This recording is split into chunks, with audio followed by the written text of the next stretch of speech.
The story of the kings and queens of England is more surprising than you might think. It's a fine drama, 1,000 years of tales of lust and betrayal, of heroism and cruelty, of mysteries, murders, tragedies, and triumphs.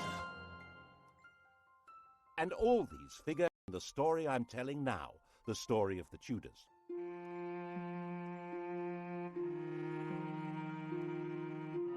Above all, though, the story of this great dynasty of rulers is a tale of passionate love affairs and what happens when love and high politics collide.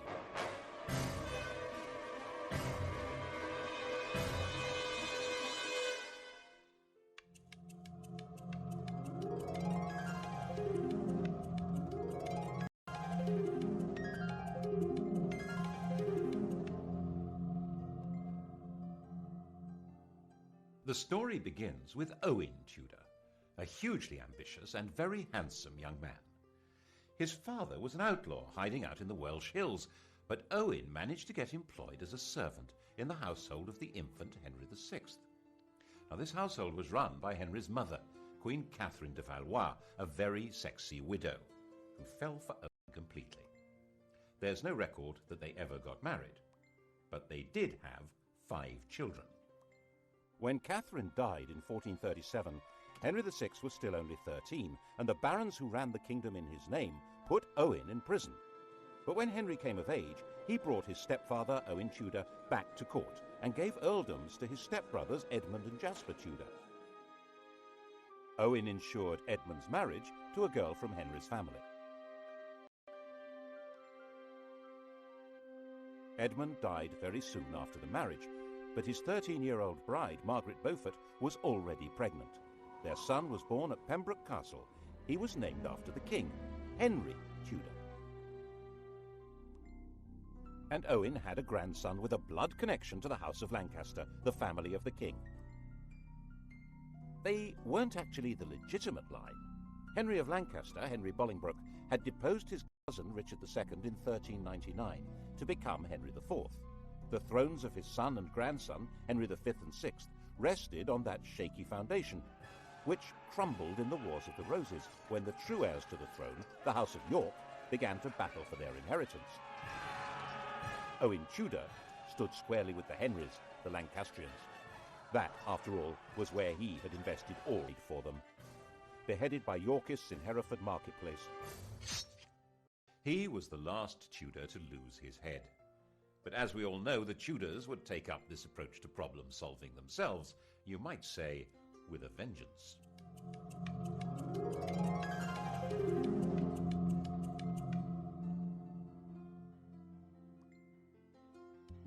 Edward of York seized the throne, Edward IV, and Owen's 4-year-old grandson, Henry Tudor, began what would be decades of living on the run or as a refugee. 3 years later, King Edward did something that would eventually give Henry Tudor everything Owen had wished for. He fell in love, and that began a chain of events which altered all England's history. When Edward was about 20, he was waylaid by an attractive widow of about 25 who was trying to recover her late husband's property. Edward, 6'3" tall and really very good-looking, wanted to help, and he became besotted. It seems she persuaded him to secretly enter into a contract to marry her. Her name was Eleanor Butler.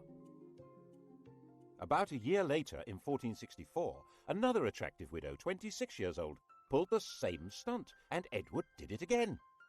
Unbelievable! This time the lady was called Elizabeth Woodville, and this time it wasn't just a contract to marry, it was a full marriage to a commoner.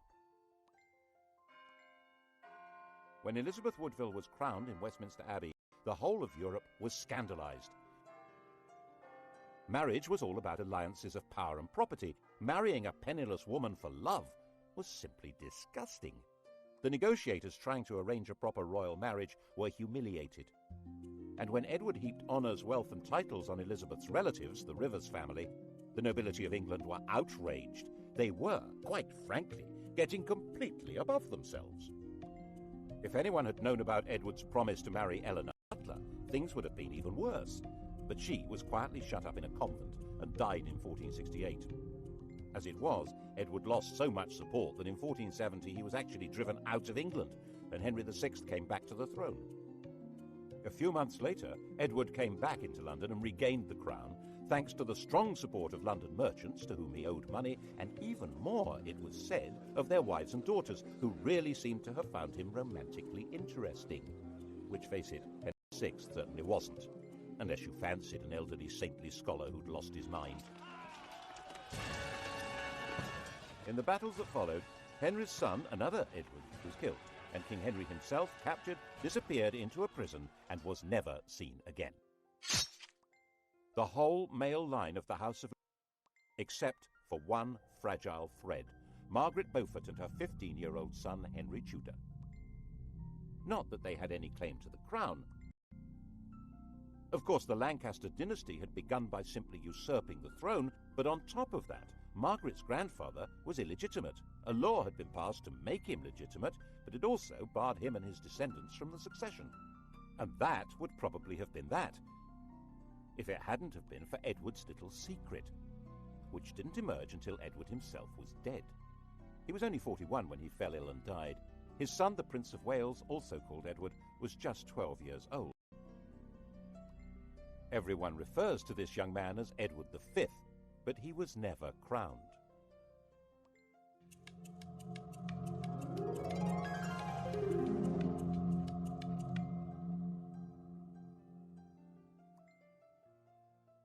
The dead king's will was clear.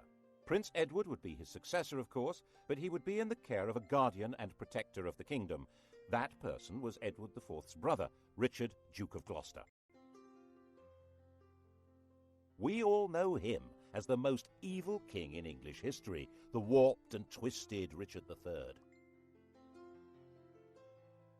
Richard had been, in effect, King Edward's vice-regent in the north, based in the city of York, and no one at that time said anything bad about him at all. But the Queen thought there was someone even better to run her son's kingdom. Her. King Edward IV had died at Westminster. Elizabeth immediately sent her brother and other members of her household rushing up to Ludlow, where Prince Edward was staying. The idea was to hustle him to London and install him before Richard even knew what was going on. Then she and her family, the Rivers, would have control of everything. Richard, of course, did find out what was going on and said he would meet up with the party as they brought the prince through Northampton. Okay? Okay. Except that when he got to Northampton, he found that the Rivers didn't have the prince with them. Alarmed, Richard took them prisoner and found their baggage stuffed with arms and armour. There was plainly an attempt being made at a coup. Richard nipped it in the bud. He found they'd secreted the prince in Stony Stratford, Elizabeth's family home. This was before blue plaques had been invented. Richard escorted the prince to London and installed him in the Tower of London while he set about organising the coronation. And then came the bombshell. The dead king's contract to marry Eleanor Butler had been made in front of a priest, who now decided it was time to speak. Oops! If Edward really had been betrothed to Eleanor, his marriage to Elizabeth Woodville was bigamy, and was this true? This man, Robert Stillington, was no ordinary priest.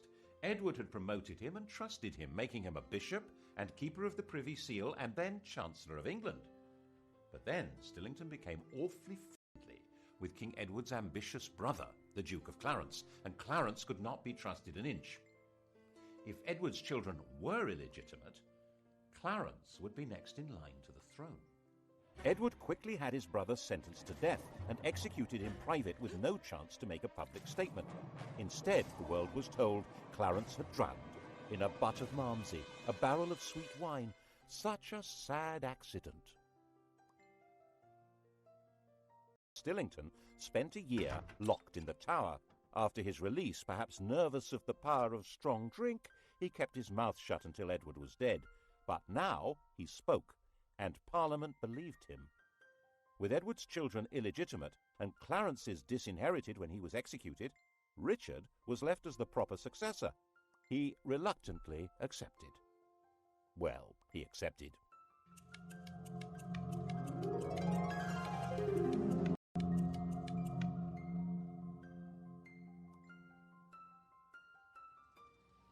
And the Tower of London changed from the Prince of Wales's palace into his prison.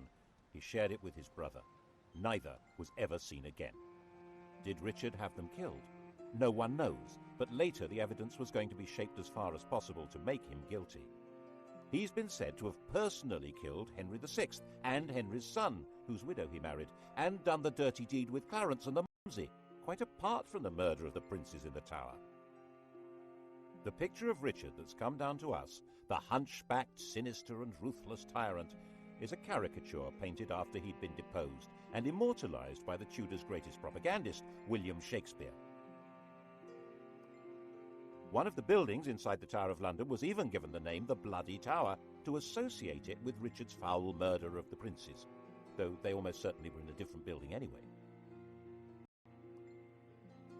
He'd certainly been a popular figure in the north of England, where his brother had charged him with healing the divisions of the Wars of the Roses, but it only took 4 months for a rebellion to emerge against him. The rival candidate was, of course, the boy across the water, now not such a boy, Henry Tudor. The House of York was now as extinct as the House of Lancaster. Henry Tudor was all there was for disappointed Yorkists as well as Lancastrians. And there were plenty of disappointed Yorkists. Richard gave positions, power and wealth to men he trusted, whom he'd got to know in the north of England, leaving a lot of southerners out in the cold who thought they could do much better under a more sympathetic French soldiers. Owen Tudor's grandson landed at Milford Haven in Wales on the 1st of August 1485. 3 weeks later, when he came to do battle at Bosworth, his force had grown by just 3,000 men. Richard came to the battlefield as rightful King of England. Before the battle began, he held a coronation ceremony, restating his right of true succession to the crown, a right which Henry Tudor did not possess at all. Actually, given the fact that his family was specifically barred from the succession, he had pretty much less claim than anyone else there. But that's not how things were working out. Richard III was the last English king to die on a battlefield. The crown of England was found lying under a bush at the end of the Battle of Bosworth and placed on Henry Tudor's head. And Henry understood how you rule England. Not by winning over great nobles, they'd pretty well all been wiped out, but by winning over public opinion. The pen is mightier than the sword, especially when it tells the story of what happened.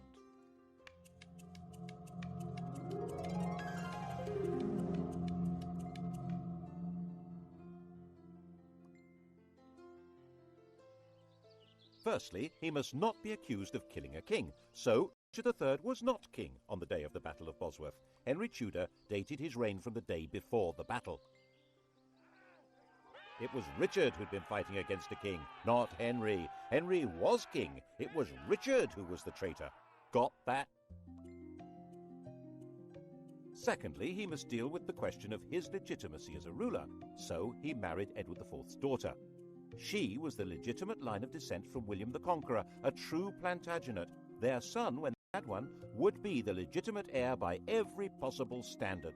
Well, so long as Edward IV's daughter was legitimate, so that had to be dealt with. All documents relating to the business of Edward's marriage to Elizabeth Woodville being invalid were destroyed. All documents relating to the illegitimacy of their children were destroyed, including the Act of Parliament that had spelt out why Richard should be king. These orders were carried out so efficiently that only one copy of the Act has ever been found. That's how we know about it. Other evidence may have existed, destroyed even more efficiently. And if the children were not illegitimate, then of course Prince Edward had been the true King of England, and Richard was a regicide. What a villain! Assuming, of course, that Richard had been responsible for the boy's death. Well, he couldn't be alive, because if he were, he, and not Henry Tudor, would be the rightful king. There are some nasty people who suspect that if the princes in the Tower were still alive before the Battle of Bosworth, Henry would have disappeared them. Richard III destroy him, it did the world a favour. Of course, the consolidation of power was not only a matter of creating favourable propaganda, it also involved getting rid of a few people. Clarence, for example, the Malmsey drowner, had a young son, the Earl of Warwick, a nephew of both Edward IV and Richard III. He had been barred from the succession, but so had the man now on the throne, so there was no security in that. He went straight into prison in the Tower of London.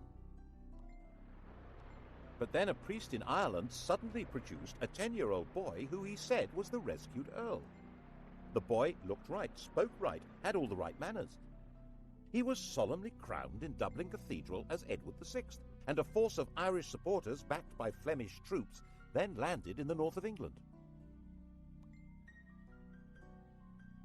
They were supported by the Earl of Lincoln, John de la Pole, who was also a nephew of Edward IV and Richard III. He was their sister's son. In fact, Richard III, who had no children, had designated John as heir to the throne. John knew perfectly well that the child was an impostor, called Lambert Simnel, who had been carefully trained for the project. The rebels had obviously assumed that Henry had killed the Earl of Warwick, so wouldn't be able to prove that Simnel was an impostor. They were wrong. The prisoner, still alive, was put on public display, and the rebels were crushed. But never missing a trick, Henry forgave the child and gave him a job in the royal kitchen. He grew up to be a royal falconer.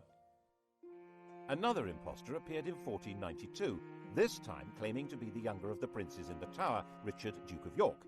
His real name was Perkin Warbeck, and he stayed on the continent collecting support from anyone who fell out with Henry. Henry had persuaded Parliament to set up a special court to try members of the nobility who were a threat to the crown. A number of Warbeck's supporters suddenly found themselves arrested, tried for treason, and facing execution. This court was to become the notorious Court of the Star Chamber.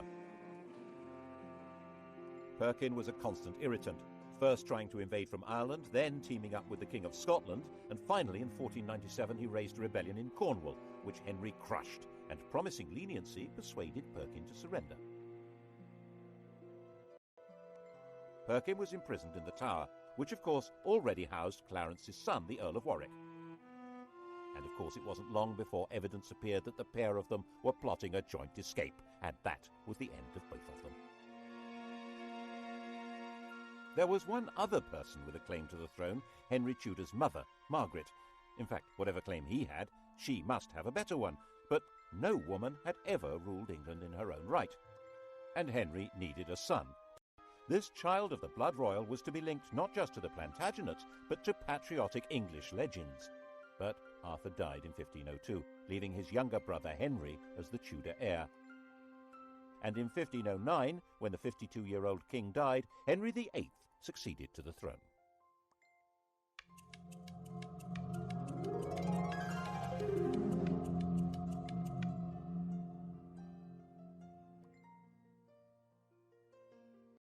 He was the perfect king, a king out of the storybooks.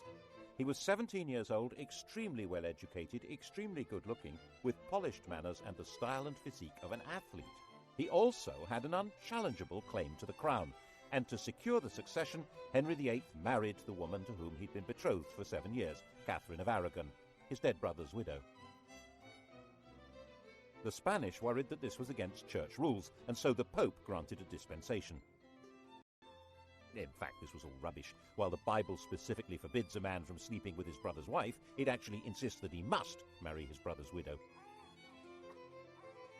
Anyhow, 2 years later, Catherine gave birth to a son, but the infant soon died. So did the next. In fact, the marriage only produced one child that lived, a girl called Mary. Henry was effectively all-powerful. There were no great barons anymore in England, and his father had left a well-stocked treasury. Parliament consisted to a large extent of men who depended one way or another on royal favour, and the countryside was controlled by justices of the peace who served the government. You can see the change in the very nature of power from the home of Henry's Chancellor. 50 years earlier, Edward IV's Chancellor had been a Neville, the son of the Earl of Salisbury. In those days, an Englishman's home had been his castle. Middleton Castle, actually. It was his father's home, and that great lord had also been Chancellor. Independently powerful men, based in a mighty fortified palace. But under the Tudors, the great power of the Nevilles had been broken. Middleton Castle was in the hands of the king. When Henry VIII's Chancellor Wolsey built himself a home, it certainly wasn't a castle. It was this magnificent palace, Hampton Court. Glass windows instead of arrow slits and chimneys instead of crenellations. No one needed a fortified house under the protection of a great king, and it was all at Henry's pleasure. If Wolsey didn't deliver what the king wanted, he was entirely dispensable. And that, of course, is what happened.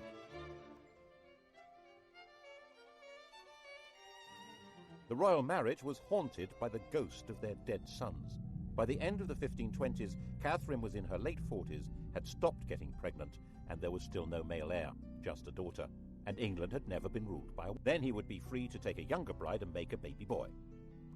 The bride in question, Boleyn, was already well installed in Henry's life. Henry, who'd already enjoyed her sister as his mistress, had wooed Anne with enthusiasm. He married her in 1533. Her coronation didn't seem to impress Londoners. Their entwined initials on the banners produced shouts of, "Ha ha!" She was visibly pregnant and gave birth to a child. Drat! Another girl. She was named Elizabeth, and little Mary was declared illegitimate. The legality of this marriage must be sorted out before her next baby. That was Wolsey's job. He had to persuade the Pope that his predecessor should never have allowed the marriage to Catherine. Henry fancied himself as a theologian. He'd written an attack on Luther, which became a bestseller, and the Pope had declared him a defender of the faith. A proud boast which he stuck on the coinage and has remained there ever since. Every English monarch is fid deaf. So he told Wolsey exactly how the argument should be put to the Pope. Wolsey could probably have swung it if he'd been left alone. As it was, he failed and lost his job. And the Pope had also failed. So Henry, the defender of the faith, fired the Pope. To achieve this drastic act, having himself legally declared the supreme head of the Church in England, required an extraordinary shift in power. He had to find a way of giving the nation a voice so that it could say what he wanted. That way was through Parliament.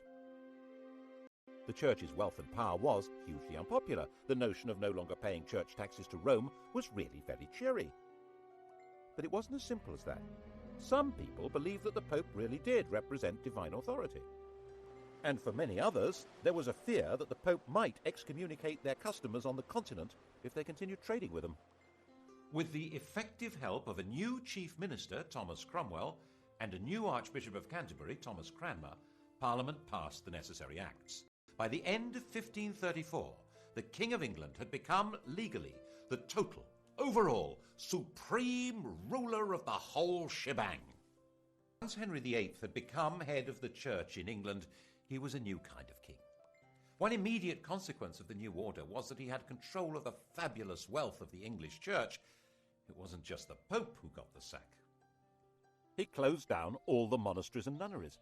There weren't all that many people in them, less than 10,000 over the whole country, but there may have been 10 times that number dependent on them. And in areas such as Lincolnshire and Northumberland, there was armed rebellion.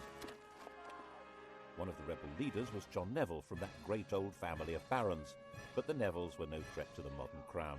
The rebellions were crushed. And monastic lands were to turn themselves into grateful country gentry who would loyally support the crown. The old struggle for power between the papacy and the monarchy had now been decisively settled. Becket, the 12th century archbishop whose defence of church power had led to his martyrdom, had been the most popular saint in England. Henry ordered Becket to be declared no saint, to be tried and convicted of treason, and for his bones to be burned and the dust scattered in the air. Who's in charge now, eh? What's more, in 1536 Catherine of Aragon died, meaning that the problem of the ex-queen had gone away. He and Anne Boleyn dressed in bright yellow to celebrate. 4 months later, he was told that Anne had committed adultery. Henry was surrounded by courtiers jockeying for influence, forming alliances, factions, to do down those who might damage them. And Anne became a victim of an organised campaign by those who felt endangered by her faction. Whether it was true or not, no one knows, because Henry's fury was so total that her trial and those of her supposed lovers was a travesty. She might indeed get pregnant with a boy, but then its parentage would be in doubt, and she might not. She'd miscarried at least twice since Elizabeth's birth. Without a legitimate son, it had all been for nothing. Anne was imprisoned in the royal lodgings in the Tower of London. Henry had extended them before their coronation, and now she was occupying them for the first time. Not as his wife, but as his prisoner. After 18 days, she was beheaded, and Henry married Jane Seymour.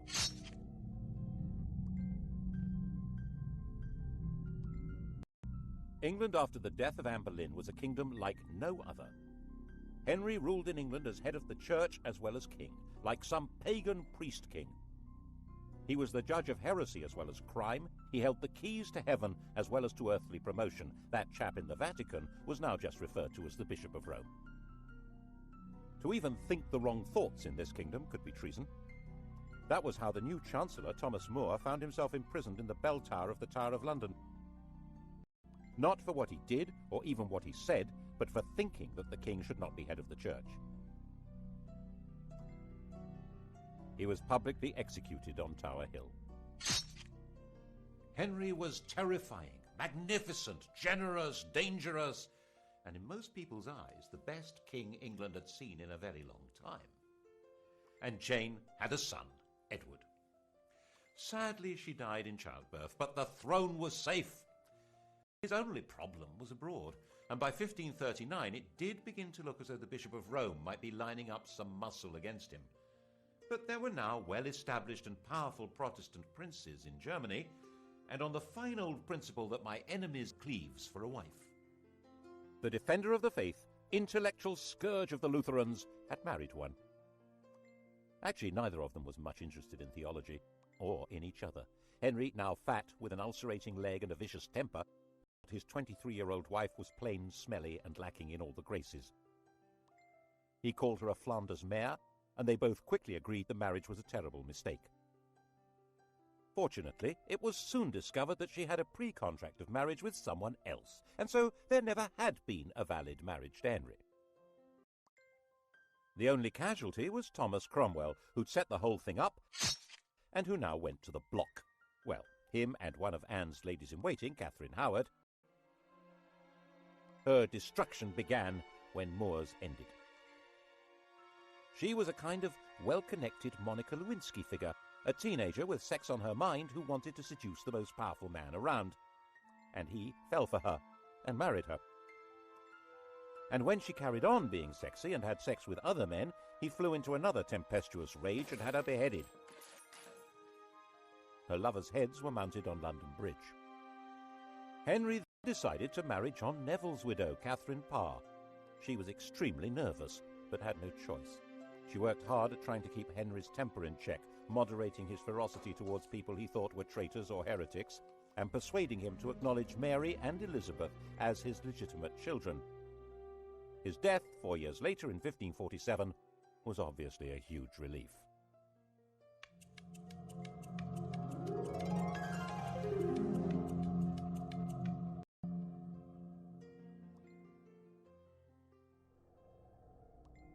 Henry had succeeded in leaving a son, but only just. Jane's son, Edward VI, 9 years old, was a sickly child. He was educated as a Renaissance prince, a humanist, and as a Protestant, far more so than his father. He was only a child, and government was in the hands of a council, but in a world of royal tyranny, So John had been talking things over with His Royal Little Highness, and they cooked up this bizarre proposal to hand the throne to John Dudley's daughter-in-law, the 15-year-old Jane Grey. She was Edward's first cousin once removed, not exactly next in line for the throne, but Protestant. The hereditary principle was a bit medieval, don't you think? Give that girl a crown. Jane knew absolutely nothing about what was being planned for her, and when she found out that she was to be queen, she fainted in shock. England had been swindled, and knew it.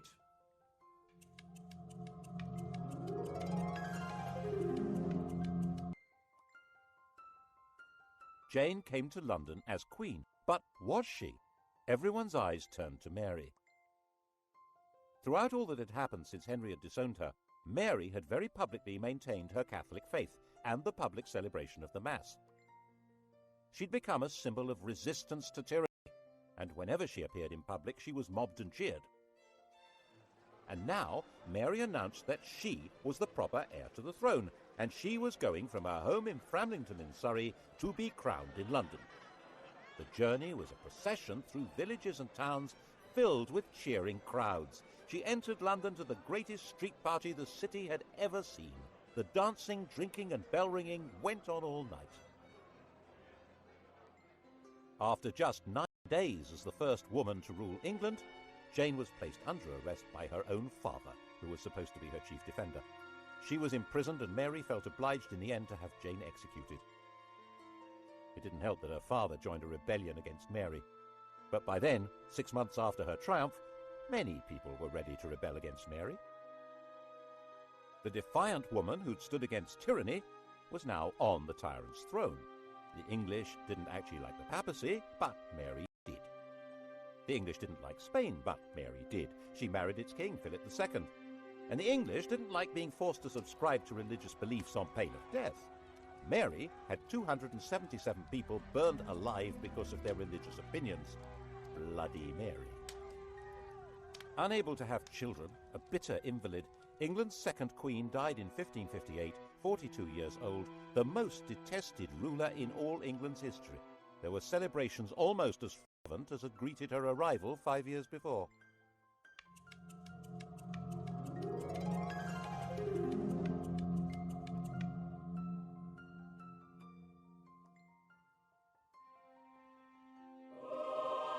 Her sister Elizabeth came to sit in that terrible seat and be crowned by the grace of God Queen of England, France and Ireland, defender of the faith and supreme head of the Church of England and Ireland, even though there was not a single yard of French soil actually ruled by England. Calais, England's last little piece of France, had been lost just before Mary's death. England had become an island, and its queen would have to be an island too. She couldn't marry because that would create a king who would be either a foreigner like Philip or an opportunist courtier who'd come trailing faction and enemies in his wake. She would be both queen and king, the virgin queen ruling from a tyrant's throne over a people whose support was essential. Monarchy in England was a paradox, and Elizabeth's solution to the paradox was wholly bizarre. Male successors.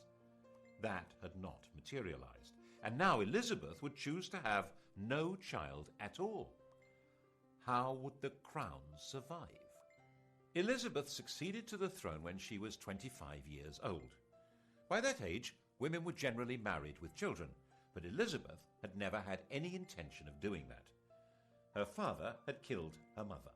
His behavior towards his other wives had been equally dreadful. At 14, Elizabeth had announced that she would never marry. In fact, her survival through Mary's reign had depended on her being free of any association with anyone else. The slightest hint of her involvement with other people could have made her seem to be connected with plots against Mary and would have led to her execution. She stayed mute, giving no sign of a religious, political, or emotional attachment that might destroy her. By the time she came to the throne, the persecutions of her predecessors had left it a stark and lonely place. 9 bishoprics were vacant. There was only 1 duke left alive, and the treasury was empty. She had no close relatives left alive. The heir to the throne was her aunt's granddaughter, Mary, Queen of Scots, a Roman Catholic. No one knew whether Elizabeth was a Roman Catholic or a Protestant. The first test came over the oath of allegiance. Elizabeth insisted that, like her father, people must acknowledge her as head of the church. The bishops, Roman Catholics appointed by Mary, said that in that case none of them would allow her a coronation. Well, all except for the Bishop of Carlisle. He did the honours, and the popular acclamation for the new queen was terrific, and she shouted back, "God a mercy, good people." Elizabeth interpreted her religious role in a new way. She declared that she didn't mind whether her subjects were Catholic or Protestant, so long as they were loyal. She'd survived by being very careful about what she said and did, and that was how she coped with sovereignty. She dared not marry or be touched by scandal, but her every move was watched like any modern royal, maybe more so. To the extent that her laundresses were bribed by ambassadors who wanted to know whether her periods had stopped in case she was pregnant. She made herself look splendid, held magnificent pageants, and eventually seemed to be holding the kingdom together without the rebellions, persecutions, and massacres that had become regular features of English life. She managed this in partnership with an immensely loyal and capable minister, William Cecil, and constantly teasing the world with a showy flirtation with the Earl of Leicester, Robert Dudley. But the love affair she really encouraged was to have the nation adore her. In poetry, paintings, and theatre, she was Gloriana, the magical beauty to whom loyalty and love The main threat facing her was the possibility of a Catholic plot to replace her with one of the grandchildren of Henry VIII's sister Margaret, either Mary Stuart, Queen of Scots, or Henry Stuart, the Earl of Darnley. Both of them had a valid claim, as not only was Elizabeth excommunicated, she was arguably illegitimate. They were carefully encouraged to maneuver themselves into helplessness. Mary was the more dangerous. She'd been Queen of France until her husband's death, and a ruler of Scotland who had French backing would be a danger to England even without the religious issue. But Mary's education had been unlike Elizabeth's. She'd not lived in fear of her life, but in the indulgent French court. This was not a good preparation for life in Britain, a land of conspiracies and killings. Darnley was a weak man in a weak position, a good-looking, unstable lout. What happened next looks like a cunning plan. Elizabeth pretty much obliged the 19-year-old Darnley to visit the 22-year-old widow Mary, having ordered him not to marry her. The result was totally predictable. And Darnley was a total liability to Mary. Dim-witted and resentful of his lack of power, he was also furiously jealous. And when he thought her advisor Rizzio was having an affair with Mary, he joined a plot that had Rizzio murdered in front of her. She now viewed Darnley, the patsy in all this, with hatred and contempt, and was herself complicit in the plot that murdered him with an explosion. She ended up fleeing her own kingdom and throwing herself on Elizabeth's mercy. Ultimately, a bad place to be. Elizabeth was half the time sure that Mary should be executed to deprive Catholic plotters of a candidate for the throne, and half the time sure that she should do no such thing. Ruling queens were rarer than hen's teeth. For one to kill another really wasn't good. She signed the death warrant, but in a state of real distress. Mary and Darnley had a son, James, and he was now the virtually incontrovertible heir to Elizabeth's throne. She wrote to him confirming that and apologizing for what she'd done to his mother. The very idea that it was legitimate to kill a crowned sovereign was extremely dangerous. Elizabeth was deeply concerned with the rights and powers, the prerogatives of the sovereign. She was very wary of Parliament, which in her view treated every request for taxes as a blackmail opportunity to give itself powers of government.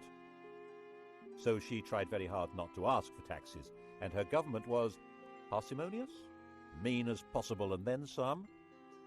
She was determined to protect royal authority. She refused to allow Parliament to refer to England as a state. She said it sounded too much like something to do with the States General, the parliamentary body that ruled the Dutch Republic. Was in Elizabeth's eyes an unfortunate novelty. It was her ally in her struggle to keep England out of Spain's clutches, but she was nervous that its political ideas might be catching. England was a kingdom. It happened to be ruled by a queen, but as she famously said, one who had the heart and stomach of a king. Of course, Elizabeth's greatest moment was when she managed to see off the Spanish Armada, when Philip II, by far the most powerful ruler in the world, assembled a vast fleet to collect an invasion army from the Low Countries and bring England back into the Roman Catholic Church. The English fleet, genuinely patriotic, genuinely daring, skillfully harried the Armada to prevent it finding a safe anchorage where it could make contact with the landing force.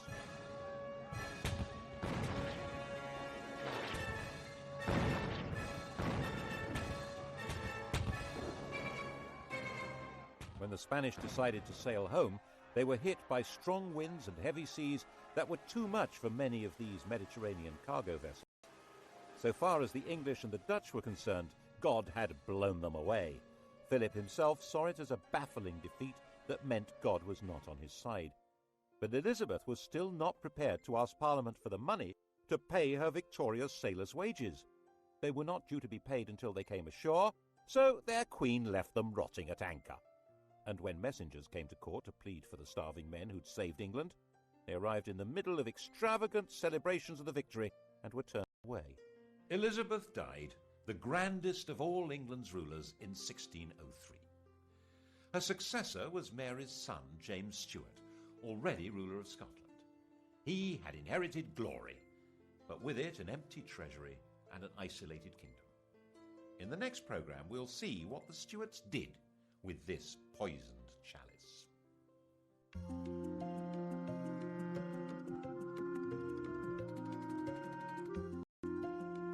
On to the Stuarts tonight at 10, and to test your knowledge of Henry VIII and his 6 wives, Sky Digital viewers press red.